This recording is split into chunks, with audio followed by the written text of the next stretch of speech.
Hello viewers, I am Dr. SGV Satya from Satya Unani Healthcare, Hyderabad. మా customer care number వచ్చేసి 8074868274.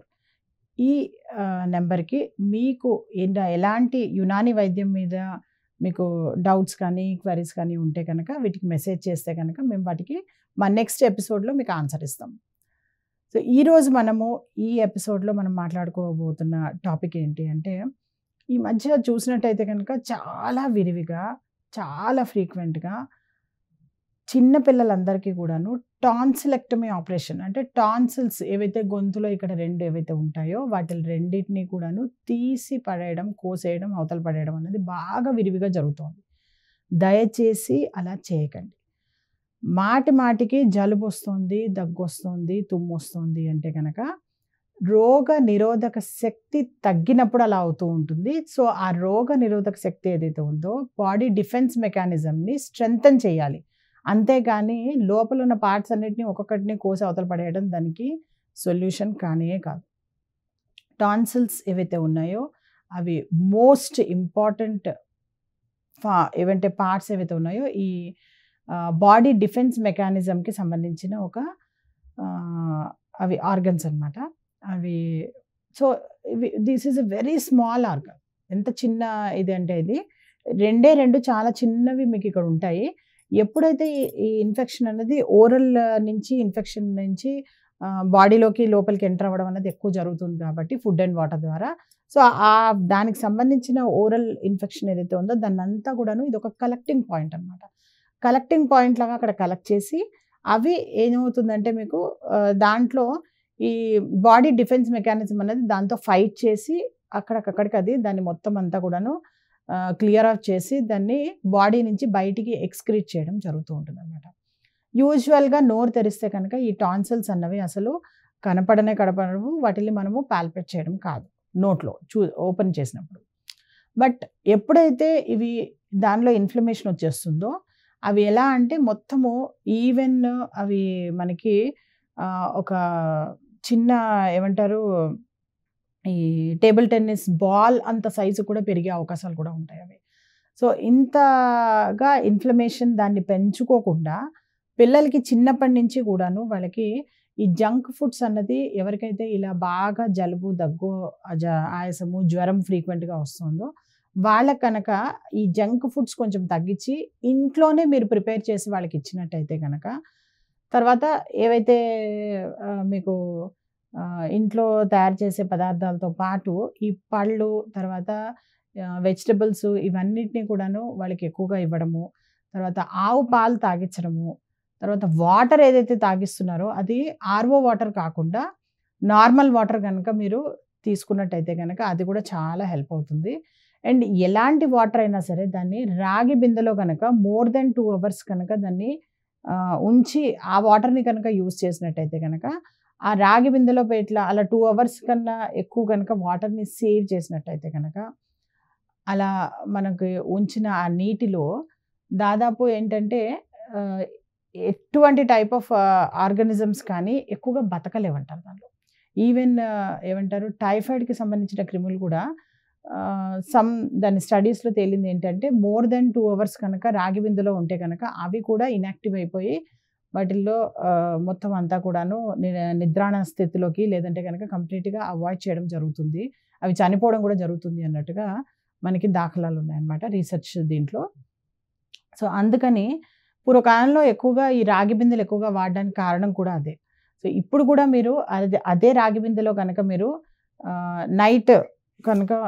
Night రాగి బిందెలో కనుక నీళ్ళని మీరు మంచిగా చక్కగా పెట్టుకొని రాత్రంతా వాటిని స్టోర్ చేసుకొని మర్నాడు ఉదయం కనుక అదే వాటర్‌ని మొత్తం అందరూ ఇంటిల్లిపాది అందరూ తాగినట్టయితే కనుక చాలా మటుకు ఇలాంటి ఇన్ఫెక్షన్స్ నుంచి మీ బాడీని స్ట్రెంథెన్ చేసుకోవచ్చు.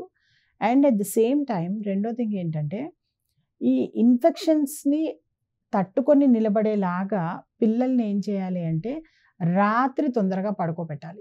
ఎవరైతే రాత్రి 8:30కి పడుకొని ఉదయం 3-5 లోపల నిద్రలేస్తారో వారికి ఏమవుతుందంటే ఈ టైంలో బాడీ తనంతట తాను రిపేర్ చేసుకోవడం జరుగుతూ ఉంటుందన్నమాట. ఈ రోజుల్లో మీరు చూసినట్టయితే గనక పిల్లలందరినీ కూడాను తల్లిదండ్రులు అసలు రాత్రి 8:30కి పడుకోబెట్టడం అనేదే మర్చిపోయారు. అందరూ 12, 1 గంటకు పడుకుంటున్నారు అందరూ. ఇలా పడుకోవడం వల్ల ఏమైపోతుందంటే యూజువల్‌గా నైట్ 8:30 నుంచి మార్నింగ్ 3:00 లోపల ఈ బాడీ డిఫెన్స్ మెకానిజం అన్నది ఏంటంటే డీటాక్సిఫికేషన్ అనే ప్రాసెస్ చేస్తూ ఉంటుందనమాట. ఎవరైతే రాత్రి 8:30కి పడుకోరో, ఉదయం 3-5 లోపల నిద్ర లేవలేకపోతున్నారో, వాళ్ళల్లో ఏమైపోతుందంటే ఈ డీటాక్సిఫికేషన్ ప్రాసెస్ టైం తగ్గిపోవడం వల్ల వాళ్ళకి ఇలాంటి టాన్సిల్స్ ఇవన్నీ కూడాను ఇన్ఫెక్షన్స్ ఎక్కువైపోతూ ఉంటాయన్నమాట. మీరు టైమే ఇవ్వట్లేదు కదా!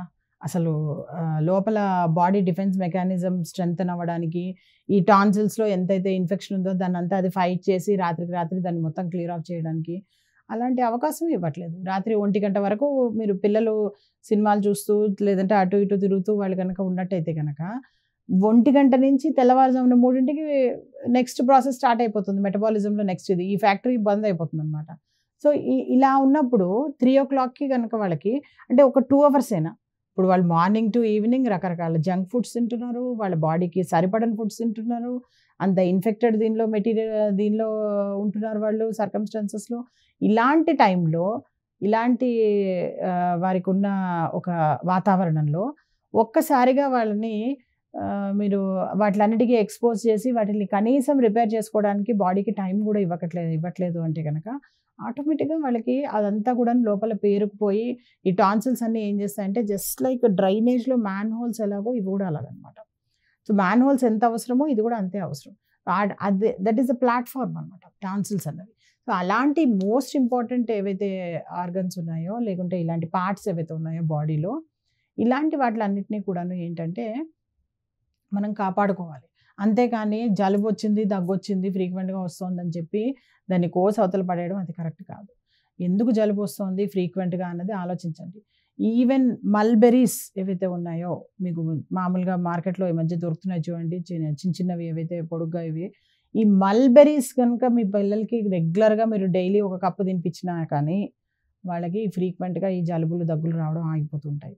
అండ్ చిన్నతనంలో కొంత జలుబు, దగ్గు రావడం అన్నది సంవత్సరానికి ఒకసారైనా రాకపోతే గనక ఒకసారి జలుబు, ఒకసారి దగ్గు, ఒకసారి జ్వరం, సంవత్సరానికి ఒకసారి కూడా రాకపోతే గనక వాళ్ళలో ఇంకా పెద్ద రోగాలొచ్చే అవకాశాలుంటాయి. అండ్ ఎవరికైతే ఇలా సంవత్సరానికి ఒకసారి మినిమమ్ ఒకసారి వస్తుందో వాళ్ళు యూజువల్‌గా దీర్ఘాయులై ఉంటారనమాట. అందుకని మీ పిల్లలు మంచిగా చక్కగా దీర్ఘాయులై ఉండాలి అంటే గనక సంవత్సరానికి ఒకసారి జలుబు వస్తే అంత ఫీల్ అయ్యేదేం లేదు. కాకపోతే ఆ జలుబు తొందరగా తగ్గేలాగా ఉండాలన్నమాట బాడీలో. సో, ఆ బాడీ డిఫెన్స్ మెకానిజం అనేది ఇంప్రూవ్ చేసుకోండి. ఆ బాడీ డిఫెన్స్ మెకానిజంని ఇంప్రూవ్ చేయడానికి యునాని వైద్యంలో ఎన్నో చక్కటి మెడిసిన్స్ ఉన్నాయి. వాటిలతో ఇంప్రూవ్ చేసుకోండి.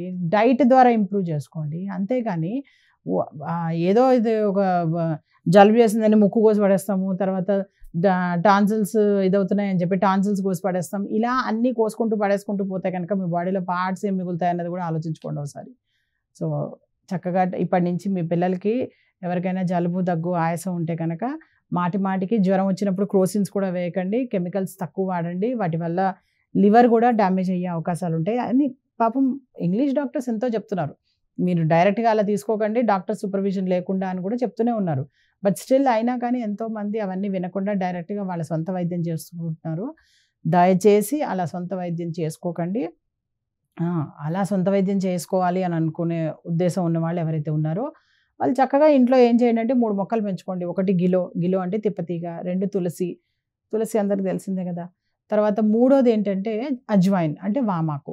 ఈ మూడిటిని 3 మొక్కలు చక్కగా కుండీలో పెట్టుకోండి. 10 ఆకులు తీగతో సహా కట్ చేసి తిప్పతీగని గిలోని, తర్వాత తులసి, అజ్వైన్ వీటిలన్నిటిని 10 ఆకులు తీసుకొని దాన్ని కొంచెం క్రష్ చేశారంటే కనుక మీరు ఒక చెక్క దంచితే మీకు చక్కగా ఒక చెంచా రసం వస్తుంది. దానిలో ఒక చెంచా తేనె కలిపేసి అది ఎవ్రీ 6 అవర్లీ ఎవరికైతే ఫీవర్ ఉంటుందో, జలుబు ఉంటుందో, దగ్గు ఉంటుందో వాళ్ళకి ఎవ్రీ 6 అవర్లీ 101 కన్నా ఫీవర్ ఎక్కువ ఉంటే కనుక ఎవ్రీ 4 అవర్లీ వాళ్ళకి ఇలా కనుక ఇచ్చినట్టయితే కనుక మీకు వాళ్ళకి చాలా సునాయాసంగా తగ్గిపోతుంది ఇవన్నీ కూడాను.